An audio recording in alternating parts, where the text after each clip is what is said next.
Hey, what's up guys? So this is something that's been on my mind for quite a while now. I've mentioned it a few times throughout various videos, but I feel like now that the Nintendo Switch 2 has officially launched, it's worth talking about it a little bit more. While I appreciate the passion that usually comes into buying something as soon as it's released, following that hype and succumbing to that fear of missing out is often more risky than it's worth. Once upon a time, the responsible decision used to be to wait on purchasing your console, but with seemingly everything else in our lives, the corporations around us have kind of tricked us into avoiding that thought. If you're not part of the launch, you're missing out. If you're not an early adopter, you are not part of the party. And this isn't just with console launches, not even with launches of tech. This could be something like early access, like being a beta tester for a game. You used to receive an incentive to join early, but now you're paying extra to be an early adopter. Now, historically, when it came to console launches, the amount of consoles sold and the price of the consoles, there were always price drops in all of the major consoles within 6 months to a year after the console launched.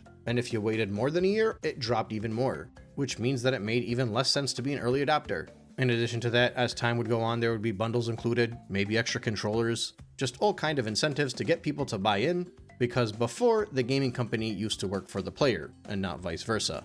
But now we live in a world where console prices don't really go down as much, especially Nintendo consoles, and likewise with game prices. And so now the average person will think to themselves, well, what's the point in waiting because I'm still paying the same price? And if anything, I am missing out on the experience. Well, if you consider it just from the Switch 2 alone, buying in early doesn't really get you much. There's more or less no first-party games available at the moment. You'll be paying for a subscription for Nintendo Switch Online to access a fraction of the GameCube games that would have been otherwise available if you waited some time. And perhaps the riskiest part of them all, you don't know what's going to happen with the tech. Now, obviously, defects can be involved, right? Those things are generally under warranty, you'll be taken care of. Well, hopefully you'll be taken care of, because if it's an issue that occurs outside of warranty, you'll have to hope there's a lawsuit that comes into place in order to force the company to fix what happened. And seeing how Nintendo is getting people to agree to not be able to create lawsuits? Well, good luck with that. Plus, there are certain things that you don't really think about at the time. For instance, while it may seem like the Nintendo Switch was the exact same console up until you hit the OLED, there was a revision in the first few years of the console life that drastically improved the battery life of the console. Currently, with the Nintendo Switch 2, many people are complaining about the battery life. I even made a video about this. And seemingly, there have been plenty of reports where the battery is not calibrated properly. Now, you and I will find out about these reports. As Nintendo enthusiasts, as gaming enthusiasts, as people that are in the internets and frequently on the websites, eventually news will get to us that there's a way to calibrate our consoles. You know, if we were to hypothetically buy in. But the average person might not necessarily know that. The average day one buyer may not even know that. So at the end of the day, when you're buying in early, it's just that extra thing that has to be on the back of your mind to think about. And it's not only about the battery calibration. The console has a very short battery life. Many people that buy in don't realize just how bad that it is.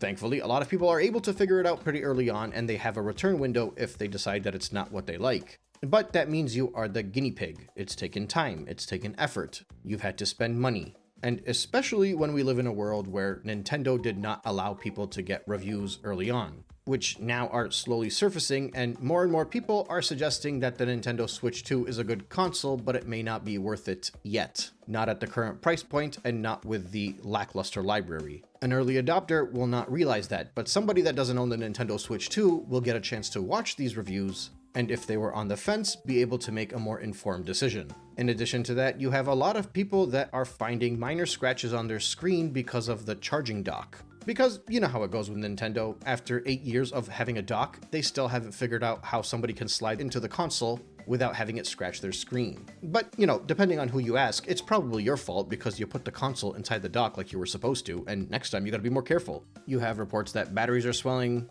people are taking apart the Joy-Cons, and seemingly they assume that these are the exact same things as the previous one and could potentially drift just as easily. And in addition to that, the Switch 2, considering it can't do anything but play Mario Kart, or of course Nintendo Switch 1 games, well, in the case of Mario Kart, even the most diehard of Nintendo fans are saying that it's a good game, but potentially not really worth that $80 price tag, and many of them are saying they wish the game had more. And then when it comes to the Nintendo Switch 1 games, they look objectively worse on the Switch 2 because now they're stretched out over a larger screen with a higher resolution. These are all stuff that early adopters get to find out. These are all stuff that people that are willing to wait don't have to waste their time on. When you're paying a premium, you expect a product to behave as if it's a premium. But instead, early adopters get to pay a premium and then they get to test it out for you so that when you buy in, it's ready to go. Because what happens is, as these issues pop up, the ideal scenario is that the company ends up fixing things. With these complaints being made to Nintendo customer support, you would hope that they would address these problems and fix them as the console goes on. There could potentially be an update as early as 1 or 2 months from the launch date, where you'd be able to play your Switch 1 games on the Switch 2 without them being stretched out, for example. Where more Switch 1 games will work better on the Switch 2, games like Pikmin, for example, that was having issues running on there. And if there's enough of a backlash, even the hardware stuff will be fixed by the time you buy in potentially. Not necessarily within a few months, but eventually. It's just a weird reflection of the type of society we live in, that we're okay with buying stuff that's objectively inferior. That we think we owe it to these companies to buy in early because we want them to be our friends or something. The Switch 2 is still uncomfortable handheld. The Joy-Cons still suck, and the battery life does too. The dock is absolutely awful, according to many people. Loose, flimsy, the door always just comes off and it's probably going to get lost at some point. Just like with the Switch 1, you can't even use a third-party dock yet. People are even complaining about the rubber banding AI in Mario Kart World. And you know, just the typical usual Nintendo issues where, for example, you can't even create a party to get into a game. Although in fairness, Nintendo Online always sucks whether you're using a Switch 1 or a Switch 2, so that's not necessarily an early adoption thing. But everything else, that's pretty much standard for when you're early adopting. Faulty Ethernet ports, dead pixels on the screens. And like, the best part is you got Nintendo sending people out a step-by-step guide about how to completely recalibrate your battery, which involves charging the thing all the way up, letting it drain all the way down, and doing 35 jumping jacks while waiting for it to charge back up. Also, that the percentage number next to the battery displays the correct amount of battery remaining.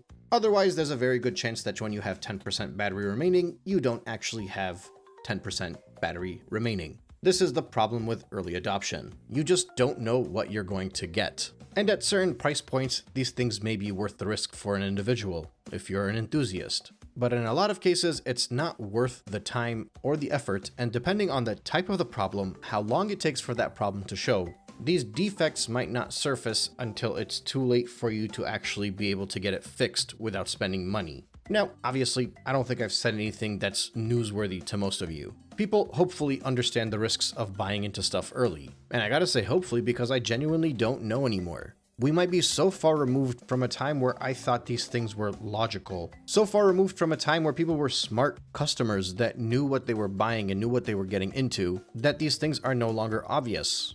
The reason they call us consumers now is because we are sheep. We're lambs. We consume. Have you been to a petting farm and seen somebody put their hand through the gate with these little crappy bits of disgusting, not really organic or healthy goat food? And then all of the farm animals just come and swarm the hand and lick whatever they can to take it away, regardless of what it is in your hand and what it is you're feeding? That's Nintendo. They just put their hand through the gate and people will grab whatever it is they want. And then, you know, when one of the farm animals eventually choke and fall over, it's their fault. They should have chewed it better. In any case, believe it or not, I actually made a more lighthearted video today on my alternate channel, Nintendine Plus. I did a fun little talk about conspiracy theories about why specific emblems were used in Mario Kart. I had to use the footage from the Nintendo Live Treehouse because obviously I do not have Mario Kart World footage. And keep an eye out on that channel because I will be uploading some retrospectives pretty soon. Gotta finish up that Mario Galaxy 2 stuff, followed by Banjo and Kazooie. But do not worry because I will still be here tracking everything Nintendo Switch 2. Not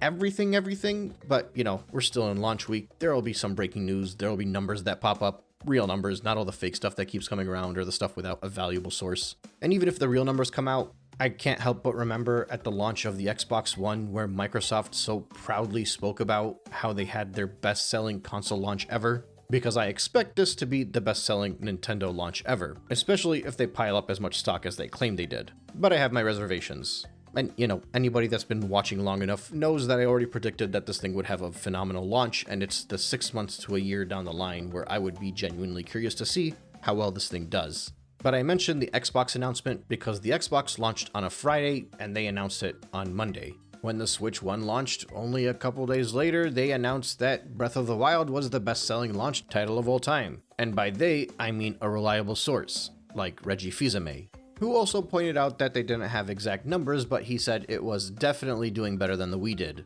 GameStop also said it had a record-breaking launch, but it wasn't a record-breaking because of the launch parties. It was a successful launch because they sold out. They were promising people that they would get more in stock instead of saying, come back again in 3 days from now and it'll still be available. The point is, at the time of the Switch launch, at the time of the Xbox launch, and I'm sure if I dig around and look for Sony ones as well, you'll find that people actually spoke about it, and the sources were not all just coming from one specific YouTuber that is not reliable. I've been waiting all of Monday for something.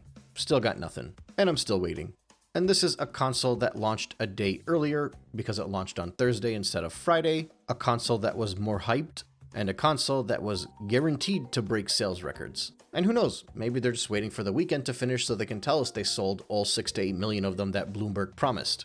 Which, by the way, that 6 to 8 million number, did anybody ever look at why they assumed that it would be 6 to 8 million units? It's because they had 2.2 million people sign up for the lottery in Japan, which reportedly is about doubled what Nintendo actually had pre-ordered in Japan, but again, those numbers, we don't really know them yet. But Bloomberg News says that 2.2 million number was multiplied by 3, and that's how they got 6 to 8 million. Because the logic was that the Nintendo Switch 1/3 of its user base was in Japan. So they are automatically assuming that because the Nintendo Switch 1 had 1/3 of its user base in Japan, then the Nintendo Switch 2 would be the same thing. Ignoring proportions of lifetime sales versus launch numbers, ignoring the fact that the Switch 2 would be cheaper in Japan than it is in the West. Because other than that, I don't see where the 6 to 8 million numbers are. All I see is people making predictions that this thing is going to easily pass 5 million launch day sales. And now it's down to 3 million based off of one dude on YouTube. But yeah, I'm skeptical. We'll see. I could be wrong. They're still available for a pretty cheap price on eBay if you look around. Or, instead of going online and checking for the tracker, just drive to a store. They probably have them. Ask somebody in the back. Either way, I'm out. Hopefully we get some numbers in tomorrow so that we can actually have a proper conversation about how well this thing did and what it means next for boycotters, what it means next for buyers, and what it means next for Nintendo and the gaming industry in general. Either way, thank you so much for listening. I will catch you on the next one.